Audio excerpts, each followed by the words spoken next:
Welcome back to Alveera medical education. आज के इस वीडियो में हम डिस्कस करेंगे व्हाट इज कम्युनिकेशन। कम्युनिकेशन के बारे में हम डिस्कस करेंगे। So let's start the video. सबसे पहले we have objectives. At the end of this unit student will be able to, यानी ऑब्जेक्टिव का मतलब है इस वीडियो का, इस पीपीटी का मकसद क्या है। यानी इस यूनिट को पढ़ने के बाद जो स्टूडेंट्स हैं, जो लर्नर हैं, इस काबिल हो जाएंगे। फॉर एग्जाम्पल फर्स्ट पे है define communication, element of communication process and ways of communication. यानी वो कम्युनिकेशन को वजाहत करेंगे, वो एबल हो जाएंगे कि कम्युनिकेशन को डिफाइन करेंगे। उसके अलावा जो एलिमेंट्स है कम्युनिकेशन प्रोसेस के, उसको डिफाइन करेंगे। सेकेंड पे है identify the characteristic of effective verbal communication. यानी जो इफेक्टिव वर्बल कम्युनिकेशन है उसकी कैरेक्टरिस्टिक को आइडेंटिफाई करेंगे। थर्ड पे हमारे पास है describe the factors that can facilitate and interfere with the effective communication. यानी कि उन फैक्टर को डिस्क्राइब करेंगे जो कम्युनिकेशन को फैसिलिटेट करते हैं, कम्युनिकेशन को सहूलत फराहम करते हैं। और उन फैक्टर को भी आइडेंटिफाई करेंगे जो कम्युनिकेशन में मुदाखलत करते हैं, यानी इंटरफेयर करते हैं। इसके बाद फोर्थ नंबर पे है discuss the technique that can facilitate and interfere with effective communication. ये भी वही है नंबर 3 की तरह। नंबर 5 पे है discuss the ways of respond therapeutically. यानी कि किस तरह हम थेरापेटिकली रिस्पॉन्ड करेंगे, उसको हम डिफाइन करेंगे। इसके बाद ये identify the non therapeutic response. Non therapeutic response क्या है, इसको भी हम डिफाइन करेंगे। उसके बाद है discuss the legal aspect of documentation. यानी जो लीगल एस्पेक्ट ऑफ डॉक्यूमेंटेशन है उसको भी हम डिस्कस करेंगे। सबसे पहला हमारे पास है कम्युनिकेशन। कम्युनिकेशन क्या है? Communication is the process by which information is exchange between the sender and receiver. अब कम्युनिकेशन क्या है? कम्युनिकेशन को हम मवासलात भी कहते हैं या बातचीत भी कह सकते हैं। सो कम्युनिकेशन इज मवासलात। यानी कि मवासलात कम्युनिकेशन एक ऐसा अमल है जिसके जरिए बेचने वाला यानी कि सेंडर और वसूल करने वाला यानी कि रिसीवर के दरमियान इंफॉर्मेशन यानी मालूमात का तबादला होता है। किस तरह तबादला होता है? एक हमारे पास होता है सेंडर जो मैसेज को सेंड करता है, और दूसरा हमारे पास होता है रिसीवर जो उस मैसेज को वसूल करता है। तो उनके दरमियान जो बातचीत होता है, जो इंफॉर्मेशन का बातचीत होता है, जो मैसेज एक्सचेंज होते हैं, उनको कम्युनिकेशन कहा जाता है। Exchange information or to express your idea, thoughts, feeling by using the words, sound, sign and behavior to express or etc. अब इसमें क्या होता है, मामलात जो मालूमात है उनका तबादला होता है, यानी मालूमात का तबादला होता है, यानी कि इंफॉर्मेशन का एक्सचेंज होता है, या अपने ख्यालात या अपने सोचों या अपने एहसासात को जाहिर करते हैं। किसके जरिए जाहिर करते हैं? या तो हम अल्फाज को यूज करके जाहिर करते हैं, या तो हम आवाज को यूज करके जाहिर करते हैं, या डिफरेंट अलामात या रवैये का इजहार करके हम इंफॉर्मेशन को एक्सचेंज करते हैं। ये था कम्युनिकेशन के बारे में। Next we have the communication process. यानी जो कम्युनिकेशन है उसके कौन कौन से तरीके हैं, कम्युनिकेशन के कौन कौन से तरीके हैं। Face to face communication involve, यानी एक तो वो कम्युनिकेशन होता है जब हम आपस में बैठ के कुछ बातचीत करते हैं, उसको फेस टू फेस कम्युनिकेशन कहते हैं। यानी फेस टू फेस कम्युनिकेशन में ये कंपोनेंट्स आ जाते हैं। सबसे पहला है a sender, a message, a receiver, a respond और फीडबैक। तो ये क्या है? कम्युनिकेशन के प्रोसेस हैं। In its simplest form, communication is two-way process involving the sending and the receiving of the message. इसका मतलब ये है कि कम्युनिकेशन हमेशा टू वे प्रोसेस होता है, यानी कम्युनिकेशन के लिए एक सेंडर का होना जरूरी है, एक रिसीवर का होना जरूरी है, क्योंकि सेंडर मैसेज को सेंड करता है और रिसीवर मैसेज को रिसीव करता है। इस वजह से कम्युनिकेशन क्या है? एक टू वे प्रोसेस है। अब हम one by one communication process को डिस्क्राइब करते हैं, कम्युनिकेशन प्रोसेस को हम डिफाइन करते हैं। कम्युनिकेशन प्रोसेस क्या चीज़ है? अगर हम बात करें व्हाट इज कम्युनिकेशन प्रोसेस, ये एक ऐसा अमल है, ये एक सीरीज ऑफ एक्शन है या स्टेप्स होते हैं जो कि सक्सेसफुली कम्युनिकेशन करने में मदद देते हैं। हम ये भी कह सकते हैं कि कम्युनिकेशन प्रोसेस से मुराद कामयाबी के साथ बातचीत करने के लिए किए गए इक़दामात। सबसे पहला हमारे पास है सेंडर। सेंडर क्या है? A sender is a person or group who wishes to communicate a message to can be considered the source of encoder। यानी कि सेंडर जो है, सेंडर को हम भेजने वाला भी कहते हैं। ये वो शख्स होता है या वो ग्रुप ऑफ पीपल्स होते हैं जो कि किसी दूसरे को पैगाम पहुंचाना चाहते हैं, उसको कहते हैं सेंडर। सो सेंडर को सोर्स ऑफ इनकोडर भी समझा जाता है या कहा जाता है। सोर्स ऑफ इनकोडर क्यों कहा जाता है? क्योंकि ये वो मैसेज को इनकोड करता है, या तो वो लिख के इनकोड करता है, या तो वो कुछ बोल के इनकोड करता है, या तो वो पिक्चर के जरिए या किसी और चीज के जरिए मैसेज को इनकोड करता है।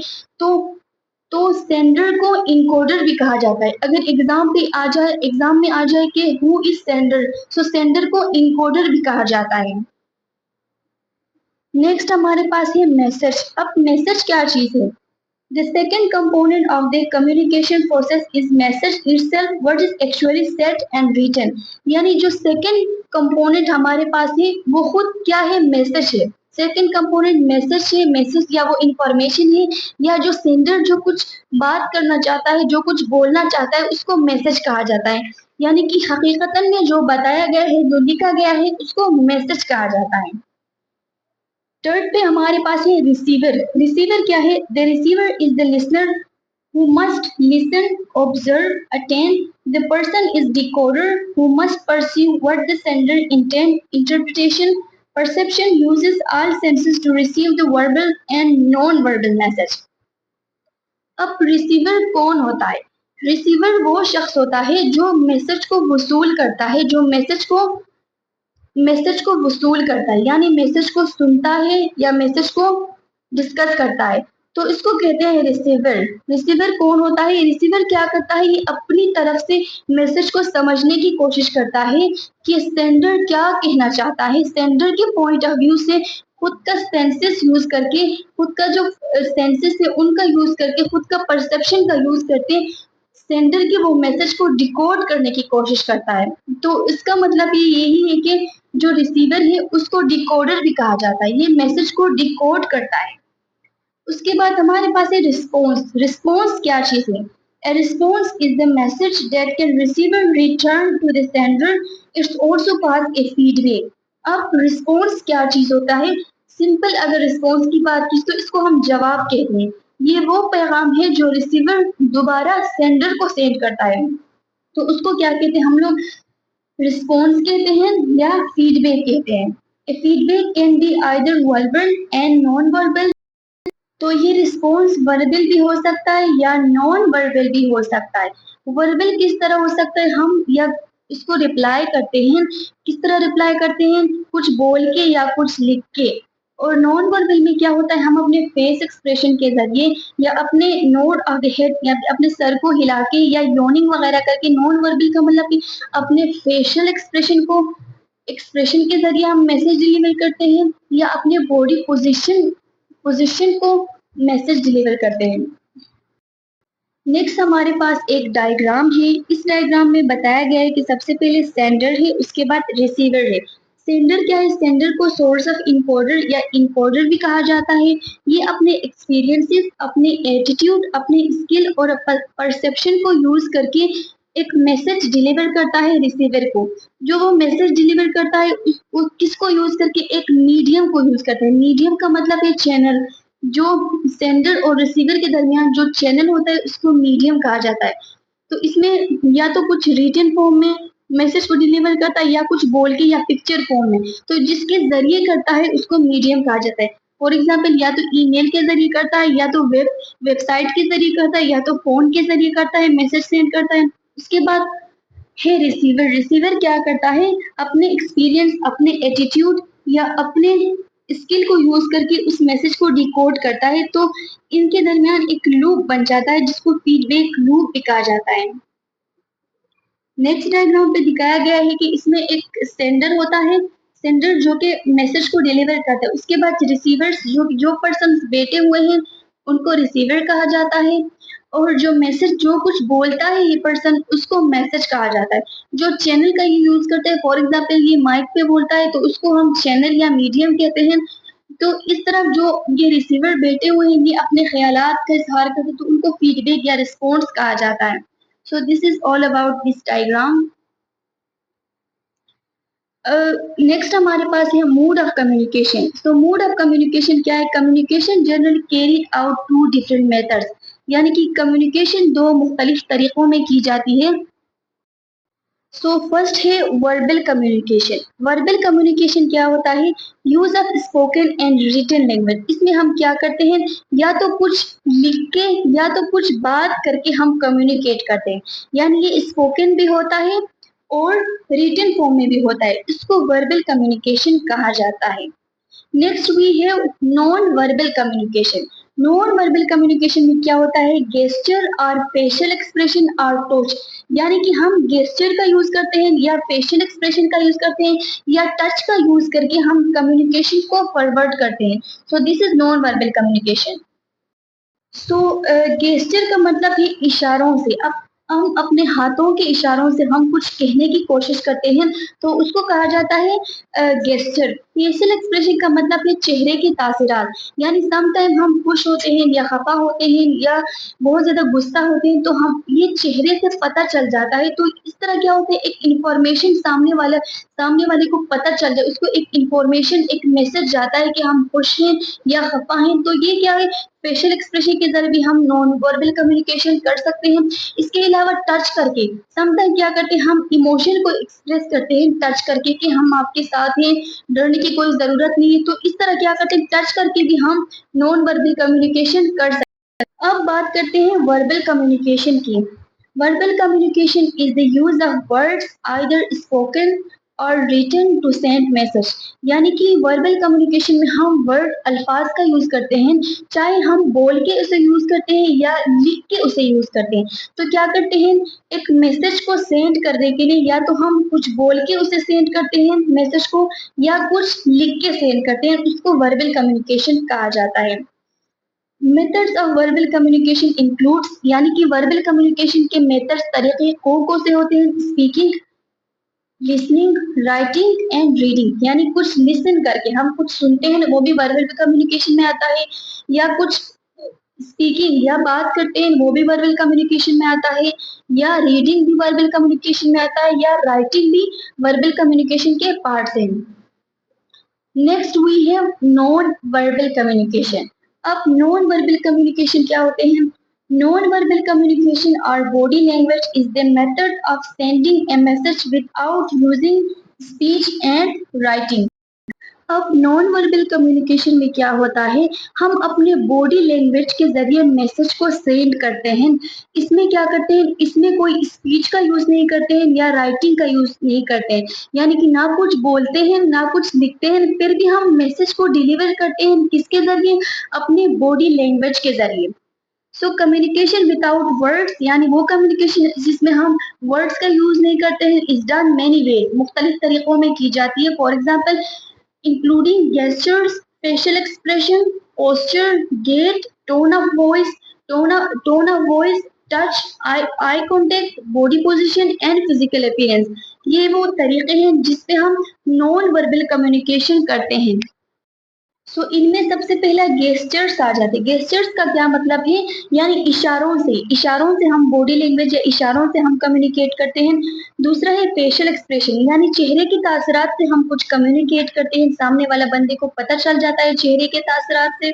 तीसरा है हमारे पास पोस्चर। पोस्चर का मतलब है the way how you position your body, यानी आपका बॉडी का पोजिशन किस तरह है वो भी कम्युनिकेट करता है, वो भी सामने वाला बंदे को समझ में आ जाता है आपकी बॉडी लैंग्वेज, आपकी पोस्चर से। उसके बाद है गेट। गेट का मतलब है a manner of movement made during your locomotion और pattern that you can walk, किस तरह आप चल रहे हो, किस तरह आप फिर रहे हो, तो उसको कहते हैं गेट। यानी कि आपका बॉडी लैंग्वेज कहता है चलते वक्त आप किस तरह चलते हो, झुक के तो नहीं चलते हो, यानी आप आपके हेड को सीधा रख के चलते हो या हेड को डाउन करके चलते हो, तो उसको कहते हैं गेट। टोन ऑफ वॉइस का मतलब है आपका लहजा। आपका लहजा किस तरह है, आपका लहजा सख्त है या स्लो है या आराम से आप बात करते हो, तो इसका मतलब है टोन ऑफ वॉइस। फिर टच टच करके, किसी को टच करके भी आप मैसेज डिलीवर करते हो। उसके बाद आई कांटेक्ट के जरिए भी आप मैसेज डिलीवर कर रहे हो। उसके बाद ये बॉडी का पोजीशन और फिजिकल अपीयरेंस से मुराद जिस तरह आप फिजिकली अटायर होते हो। फॉर एग्जाम्पल डिफरेंट यूनिफॉर्म में अगर डिफरेंट पीपल नजर आएंगे तो हम पता चलता है कि कौन डॉक्टर है, कौन नर्स है, कौन पेशेंट है, क्योंकि उनका फिजिकल अपीयरेंस से हमें पता चल जाता है। तो ये क्या है, नॉन वर्बल कम्युनिकेशन है।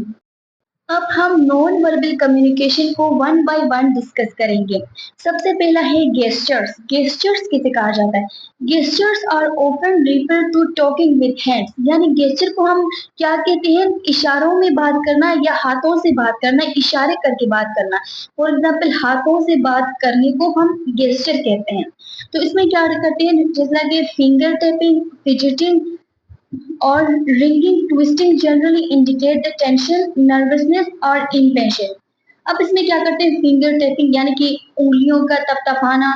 फिर क्या फिजिटिंग। फिजिटिंग का मतलब क्या है? फिजिटिंग का मतलब है move hands and feet in state of nervousness, यानी परेशानी की हालत में जब हम अपने हाथों को और अपने जो फीट से उनको क्या करते हैं, मूव करते हैं, उनको हिलाते हैं। समटाइम बाजू लोग ऐसे होते हैं जो हम बैठे होते हैं वो अपने पाँव को हिलाते हैं, हाथ को हिलाते हैं, तो ये क्या करते हैं, नर्वसनेस, परेशानी की एक अलामत समझी जाती है, तो उसको कहते हैं फिजिटिंग। या समटाइम क्या करते हैं, ring twisting generally. Ring twisting का मतलब है क्या, मतलब अंगूठी को घुमाना, अपनी अंगूठी को वो घुमाते हैं, तो ये यूजुअली क्या होते हैं, आमतौर पर घबराहट या बेसब्री की निशानदेही करते हैं।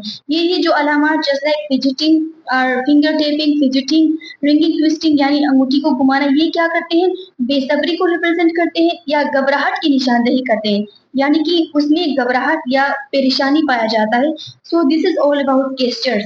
इसके अलावा गेस्चर्स में क्या आते हैं, shaking a fist indicate the anger. Sometime हम क्या करते हैं, मुट्ठी बना, जब हम मुट्ठी बनाते हैं तो उसका मतलब क्या है, वो किसको इंडिकेट करता है, एंगर, गुस्से को इंडिकेट करता है। और इसके अलावा वेयर एज पॉइंटिंग में बी यूज क्लेरिफाइड डायरेक्शन। अगर हम उंगली से किसी की तरफ पॉइंट करते हैं या किसी की तरफ दिखाते हैं तो ये डायरेक्शन को शो करता है कि किस तरह जाना है, उस तरह जाना है। हम किसी को डायरेक्शन बताते हैं पॉइंट करके, तो ये आ जाते हैं गेस्चर में आ जाते हैं।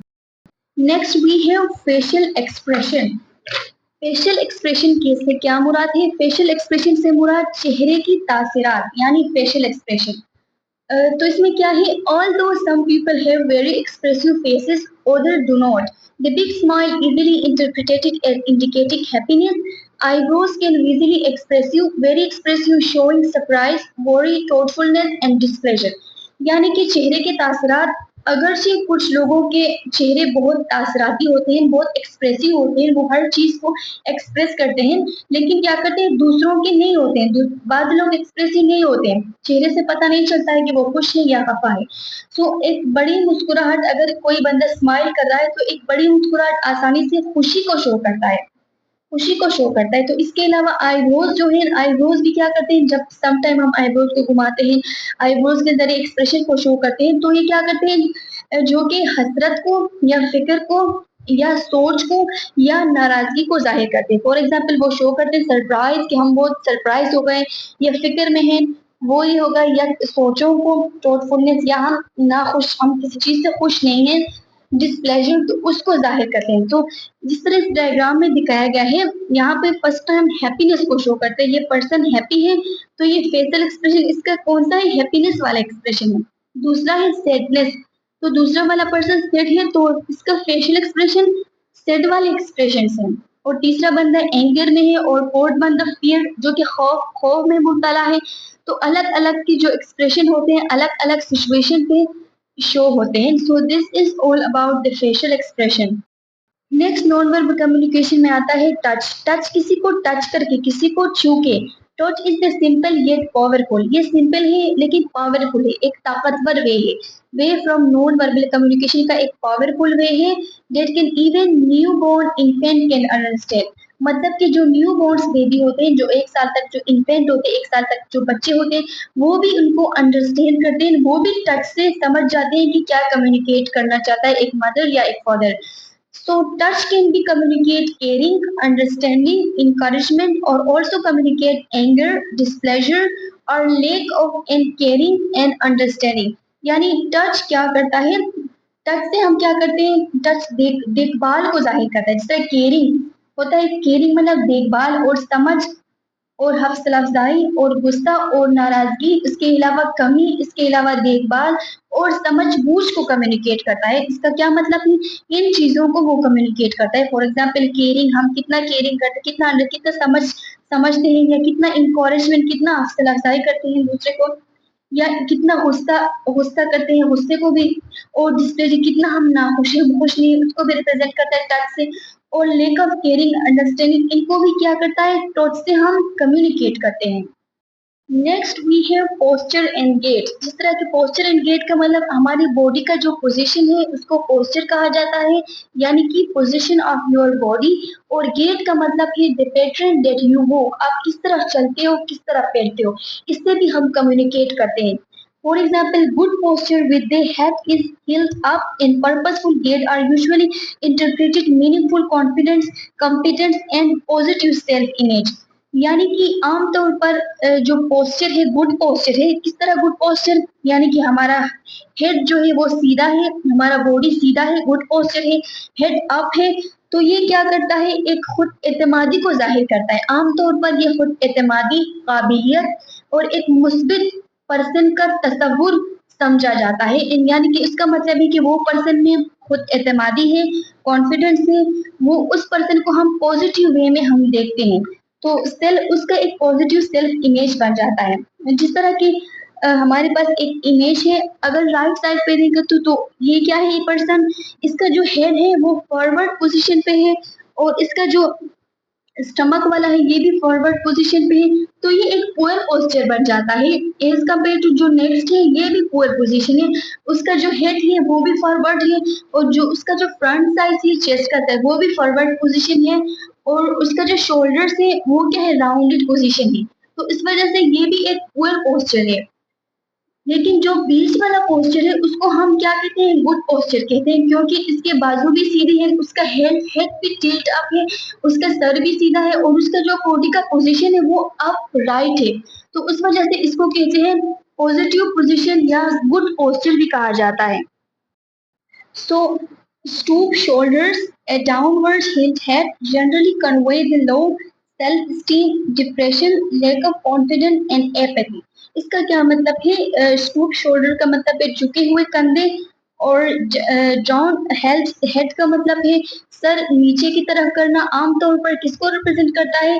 कम खुद एतमादी, यानी जो लो कॉन्फिडेंट है उसको रिप्रेजेंट करता है, लो सेल्फ स्टीम को रिप्रेजेंट करता है, और इसके अलावा अफसरदगी को भी रिप्रेजेंट करता है, एतमाद की कमी को भी रिप्रेजेंट करता है, और इसके अलावा बेहिसी का अलामत भी समझा जाता है। यानी लो सेल्फ स्टीम, डिप्रेशन का अलामत भी समझा, लो कॉन्फिडेंट यानी एतमाद की कमी का मतलब भी समझा जाता है। इसके अलावा एपैथी, एपैथी का मतलब क्या है? वो दूसरे से, एपैथी का मतलब है lake of feeling and emotion. वो जब दूसरों के साथ बैठता है तो उनके इमोशन को वो नहीं समझता है, वो अपनी दुनिया में मगन रहता है। तो लो पोस्चर, तो इसका मतलब है पुअर पोस्चर इन इन अलामत की निशानदेही करता है।